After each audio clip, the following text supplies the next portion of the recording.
I will never forgive him.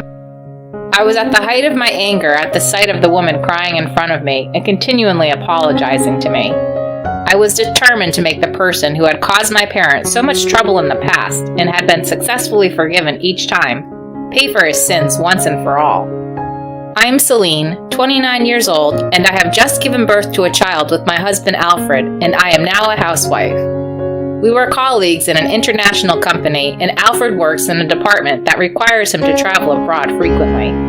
Therefore, from the beginning of our marriage, we both agreed that when I gave birth, I would go back to my hometown until things settled down. My parents' home is a train ride away, and I had talked to them about it beforehand, and they had given their consent. I'm sorry I couldn't be with you.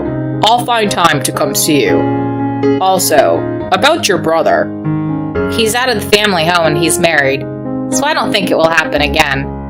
My parents have told me that they won't let that man near their house while I'm there. As I was packing for my trip home, Alfred spoke to me worriedly. I have an older brother, 3 years older than me, and our relationship is not a good one. Ever since we were children, my older brother, who was bigger than me, used to treat me as if I were his errand boy, and would often give me a slight poke if I didn't do his bidding. I was small compared to my brother, so I would fall down if he gave me a light poke, and I was even afraid of him squatting over my big body. However, when my brother entered junior high school, I realized that something was wrong with him because of the words of his friends and teachers, and I discussed my feelings about him with my parents behind my brother's back. Although I had told my parents repeatedly about my brother's attitude, this was the first time they put a lock on my room. My brother was either too busy with his junior high school life or he had lost interest in me, but he gradually became less and less involved in my life. However, when he entered high school, he started behaving badly, causing problems, and my parents would often go to the other party or his school to apologize. I got caught taking money out of Mom's purse, but I told her it was your fault, so you need to cover for me. One day, I was going to the bathroom when I ran into my brother. When he saw me there, he smirked and told me to take the blame. No way! If you apologize properly, she'll forgive you. Shut up and do what I say. My brother tried to hit me for arguing with him, but at the time I was learning judo because of a certain anime I admired, so I was able to fend him off and keep my balance. He made a pretty loud noise and went face first into the floor. He quickly regrouped and came at me again. But because of the loud noise, my parents rushed over to see what was going on. George tried to make me take the blame for stealing money, and when he tried to hit me, I dodged him and he fell down. I explained the whole story. My brother refuted my words, but my parents believed me because of the situation and his behavior. They grounded him from school for a while, gave him no allowance, and took away his cell phone and banned him from contacting me. My brother seemed to be very angry at me for this, but my father strongly reprimanded him, saying that if he kept this up, he would get kicked out of the house. I went to college in a rural area and left home, got a job in the same area, and married Alfred. Alfred knows this story and has actually met my brother. Alfred was worried that my brother might do something to me again as I was with child. I told Alfred that there was nothing to worry about because of what my parents said, but the real reason was Alfred's appearance. Alfred is of mixed race. He is a bit bigger than my brother, who is a bit stouter, and to be honest, he gives a pretty scary first impression, and he actually works out a lot, which my brother would have never been able to match. He only attacked me because he knew that I was small and female and that I would not be able to fight back, so he would not even try to fight me now in Alfred's presence. Typical of the cowardly type who changes his attitude depending on the person he is dealing with.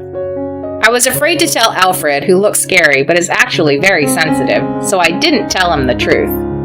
A few days later, I was back at my parents' house for a trip home as planned. I was talking to my mother, who came to pick me up, and she explained what had happened with my brother. My parents had demanded that my brother not come to my parents' house while I was there, and in exchange, he demanded he get some of the property that my parents own. My parents balked at this, but agreed to it for my safety and security. I'm sorry for making this decision on my own, but I wanted to be sure after all we went through when you were a student. I felt bad for all they did for me, and I apologized and thanked them for the burden I had placed on my parents. It is possible that Leah may come to the house when she needs something. Leah is a quiet person and doesn't seem to be a bad person, and she was just here yesterday, so I don't think she'll be back anytime soon. She also gave me this additional explanation. Leah is my brother's wife, whom I have met only once, and she is a quiet woman with a soft demeanor. My mother had cleaned my room so that I could use it, but I noticed that my beloved low table was missing. Mom, did you take the low table that was here somewhere? Oh, sorry. I'm using it in the bedroom. Do you want me to get it? I can get it myself. After having such a conversation, I went to my parents' bedroom, lifted up the low table I wanted a little, and found an outlet tap that looked a little strange. What is it? I stared at the outlet tap and realized that it looked exactly like an outlet tap type wiretap I had seen on a TV special before.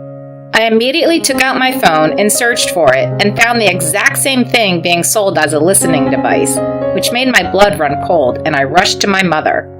I explained the situation to my mother in a whisper and asked her to check the actual device in her bedroom, where she looked pale and frightened. She seemed to be wondering the same thing and told me that she had an idea. The idea was to put a flyer over the wiretap and blow air over it so that if the culprit heard the noise, he would think it was a malfunction and come to check on it. Although she had a pretty good idea of who the culprit was, for some reason my mother seemed to be having a bit of fun working the case. For the next 2 days, we enjoyed putting up flyers and letting the wind blow over them whenever we felt like it. Then, in the evening, Leah came to visit my parents' house. My husband is away on a business trip, so I'm a little lonely. I was wondering if you would be willing to have dinner with me. We had no reason to refuse Leah's offer, so we welcomed her into our home and had dinner together. However, when my father and Leah's drinking progressed unexpectedly, my mother suggested, "You seem a little drunk today. Why don't you stay the night?" I put my drunken father on the living room sofa and told my mother and Leah not to drink too much because they were still going to drink, and I went back to my room first. While I was killing time by reading comic books, I got a message from my mother, so I tiptoed to my parents' bedroom. I peeked into the bedroom through the slightly open door, and sure enough, there was Leah, just fumbling around in the electrical outlet. "What are you doing in there?" It's not what you think." "Then what is it? Is this what you're looking for?" My mother and I knew that Leah was the only one who could bug the place, so we intentionally created an opening and let Leah through the bedroom, expecting that she would surely come to see the bug when she came to visit. Leah jumped up at the sound of my voice and began to explain in a hoarse voice, but when she saw the bug I had given her, she dropped her shoulders in disappointment. "Did you put this here? Why?" "Yes, I did. I'm sorry. I know it's impossible to apologize and be forgiven, but all I can do is apologize." "You don't have to apologize, just answer the question." When I questioned her, Leah glanced at me as if she was concerned about the bug in my hand. "Are you concerned about this by any chance? It's turned off." When I told her this, Leah began to cry quietly as if she was relieved. My mother calmed Leah down, and my father, who had woken up at some point, joined us to listen to the situation. "My husband had always said that your parents had favored Celine since she was a child, and that they would make sure that she would get the larger share of the inheritance. So that's why he asked you to give him the property in exchange for staying away from the family home." "What does this have to do with wiretaps and the fact that my parents were going to give him whatever inheritance he wanted?" "My husband told me that the decision would most likely take place in the bedroom or living room, and asked me to bug the place. I refused at first, but then he began to hit me when I didn't do what he said." "Oh no!" The story told by Leah was shocking, but on the other hand, given my brother's character, it was believable. Leah is still crying and apologizing to us. I was so upset at the sight of her that I said to myself, I'll never forgive him. I then thought of a plan to punish my brother. Before that, I asked Leah if she wanted to divorce my brother. "I really want to leave him, but my husband is in charge of all the money, and I can't survive if I leave him." Leah was shivering as she told me what she really thought, and my father was even more furious than I was when he saw it. "Did you bring a new wiretap? Please, plant that and go home. Don't worry about the money. Take this money and go to the hospital tomorrow and get a checkup." I then told everyone the plan, and Leah planted the bug and left our home with her head down. And then, after everyone followed the plan, it was decided that my brother would be invited to my parents' house for the weekend.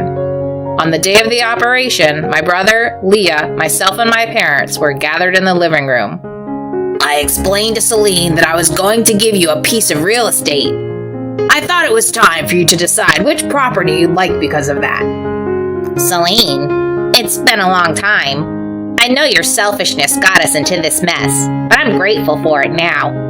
I already know what I want. The mountain on the edge of the next town over. Give me that mountain. My brother was quick to specify the mountain that's been passed down from generation to generation on our father's side. But that mountain... What? We agreed you'd give me whatever I want, right? You're not going to refuse and give it to Celine, are you? Of course not. The scene was quickly getting worse, and my brother started grinning at the sight of it.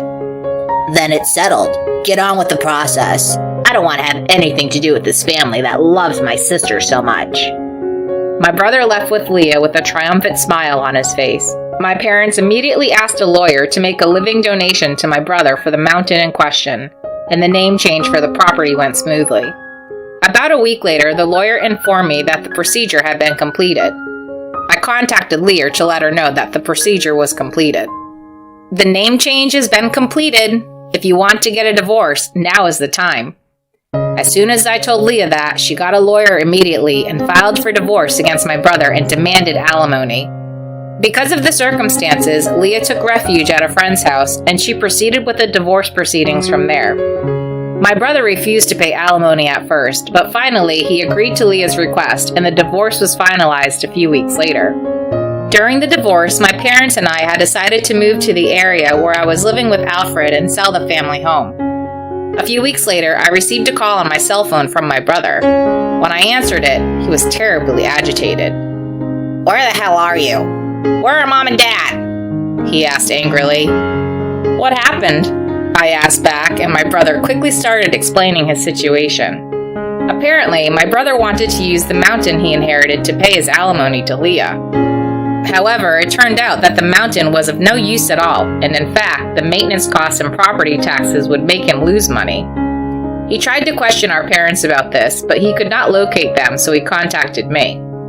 As I listened to my brother's story, I was pleased with the success of the operation. After Leah bugged the house and left, my parents held a conversation in the bedroom. Let's give George whatever piece of property he wants. As long as Celine gets that mountain, that's all that matters. Yes, the mountain is the most valuable, and it would be worth more than all the others combined. And so on and so forth. Incidentally, this was a complete lie, as the mountain had been passed down from generation to generation, and it was worthless. So it could not be sold, which was a constant source of headache for our family. I had been discussing with my parents about whether or not I could dispose of the mountain, and if I couldn't, I would inherit it, and they would give me a larger share of the inheritance to pay for the maintenance and taxes. But the wiretap made me think that my brother could somehow inherit it, so I asked my parents to put on a show in front of the wiretap. And my brother, who heard the conversation through the wiretap, designated the mountain as the property that he wanted to inherit, just as I had intended. And before my brother knew the true value of the mountain, Leah filed for divorce, and my brother believed his parents' story and accepted Leah's demand, believing that he would get a large sum of money. I was quite surprised at how well everything went according to plan. Hello? So do you know where Mom and Dad are? If I did know, I wouldn't tell you. If they didn't tell you where they are, it means they want to cut ties. Who the hell do you think you're talking to? Do you have a problem with my wife? When I talked back to my brother, who raised his voice threateningly, Alfred, who was listening to it over the speaker, spoke to my brother. Alfred's voice instantly made my brother sound deflated. Are we done? I'm hanging up now, I said, and ended the call. I reported this to my parents, who decided to communicate with my brother through a lawyer from now on. My brother ended up with a large debt for the alimony to Leah and for the maintenance of the mountain and property taxes, but he was stuck in a situation where he had no way to escape bankruptcy and was in a state of limbo. Fortunately, my brother doesn't even know where I live, so he won't be able to locate me. By the way, they said they would not help, but my parents have paid a portion of my brother's alimony to Leah. I'm so sorry for what my son did.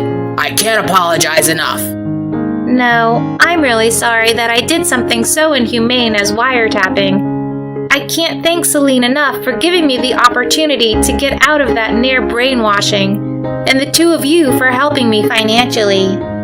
Leah bowed her head to us with a clear expression on her face after being freed from my brother's cruelty.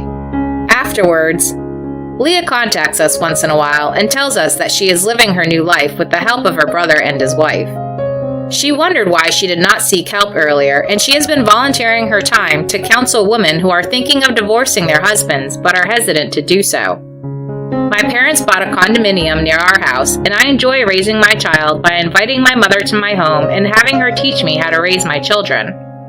Alfred is also happy that my parents have moved, saying that he can go on business trips with peace of mind, knowing that they are close by since he is often away from home.